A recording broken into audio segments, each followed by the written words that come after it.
Shalom bien-aimé dans les Seigneurs, j'espère que vous allez bien. C'est votre humble bien-aimé Gilles Lokombo Baraka. Aujourd'hui c'est le 30 mai 2026, c'est l'heure de notre café matinal. Alors je vous prie de partager rapidement notre texte. Nous sommes dans Matthieu chapitre 9, verset 20. Je lis au nom de Jésus. Et voici une femme atteinte d'une perte de sang depuis 12 ans s'approcha par derrière et toucha le bord de son vêtement, car elle se disait en elle-même, si je puis seulement toucher son vêtement, je serai guérie. Jésus se retourna et dit en la voyant, prends courage ma fille, ta foi t'a guérie. Et cette femme fut guérie à l'heure même. Nous comprenons qu'elle est venue par derrière. C'est la discrétion. La puissance de la foi, c'est le sujet.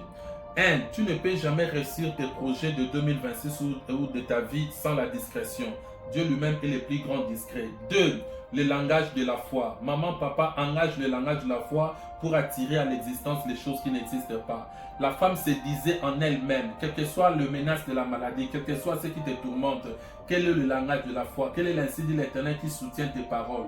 La parole te dit, c'est par ce merci que nous sommes guéris. La parole nous dit, car quiconque invoquera le nom du Seigneur sera sauvé. C'est-à-dire la main de Dieu est avec toi. Si tu crois, dis-moi un amen. Et puis écris-moi dans le commentaire. Troisième chose, la Bible dit, le fait de toucher, c'est l'acte que tu dois poser. Le langage doit être accompagné des actes. Pose les actes de grandeur. Réfléchis, rêve et pose les actes. Ne te limite pas à rêver. Tu réfléchis, tu médites, tu visualises, tu as une grande vision. Pose maintenant les actes. Risque, parce que tout ce qui est grand passe toujours quand on risque quelque chose. Et Dieu accompagne, car le fait de risquer, c'est la preuve que tu engages la foi et Dieu aime cela et Dieu va t'accompagner. Cette femme a risqué. La foule allait même la lapider, mais gloire à Dieu, elle a franchi ce que le monde spirituel l'avait empêché pendant 12 ans. Je ne sais pas ce qui te dérange. Depuis que tu es né, ça fait longtemps, mais aujourd'hui, à travers cette petite vidéo, la main de Dieu est en train de te localiser au nom de Jésus-Christ. Je bénis ce week-end pour toi, je bénis tes projets. Tout ce qui t'est menacé il y a des années, je le déclare maintenant de libérer ta vie au nom de Jésus-Christ. Je proclame ta guérison, je proclame ta stabilité, que Dieu réalise les projets de ta vie, que cette année 2026, l'impossible devienne possible et que tu témoignes depuis que ta famille n'a jamais enregistré ce genre de témoignage. Je crois à ta place et je dis Amen. Alors partage cette vidéo à 3-4 personnes. C'était notre café matinal. Ça, ce n'est qu'une première partie. Deuxième partie, nous allons continuer avec notre deuxième partie. Si j'aimerais rajouter quelque chose, j'aimais le comportement de cette femme. C'est la discipline personnelle. Malgré la foule, la femme avait une visualisation, c'était la tunique de Jésus-Christ. Qu'est-ce que toi tu vois? Au lieu de regarder les polémiques de ta famille, de ton entourage, par-ci par-là, de ton environnement, reste concentré, le focus sur l'insi de l'Éternel, sur ta vision, sur ce que tu dois réaliser cette année. La concentration déclenche la réalisation. Quand on est concentré sur quelque chose, tu finiras à réaliser la chose. Alors ne perds pas ton énergie à déambuler tes pensées par-ci par-là. Allez, non, reste concentré. Une étape après une étape. N'engage pas 3-5 choses à la fois.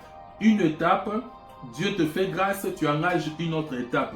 Et tu ne peux jamais arriver à mardi sans passer par lundi. Tu ne peux jamais arriver à mercredi sans passer par mardi. Alors parfois tu es en train de tâtonner ou tu échoues parce que tu veux embrasser toutes choses à la fois. Non, respecte l'ordre divin. Alors étape par étape, s'il faut que tu te concentres sur les études, termine les études.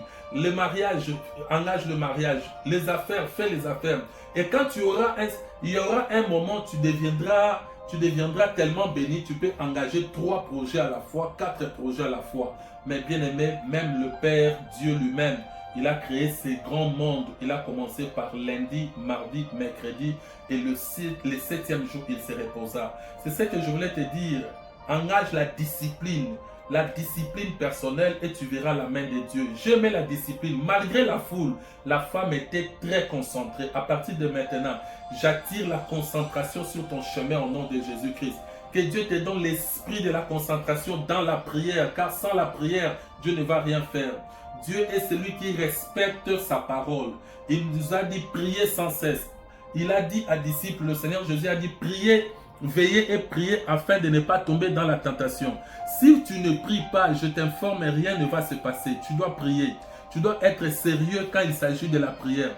Le moment le plus sérieux dans la vie de l'homme, c'est être dans la présence de Dieu. Voilà pourquoi tu dois te concentrer. Je te bénis au nom de Jésus. Je bénis ta santé. Je bénis tes affaires. Je bénis ton finance. Que ce week-end t'apporte la joie au nom de Jésus-Christ. Abonne-toi, partage, like, fais abonner beaucoup de gens. Que Dieu vous bénisse. Laissez-moi un commentaire. Que Dieu vous bénisse au nom de Jésus. Amen.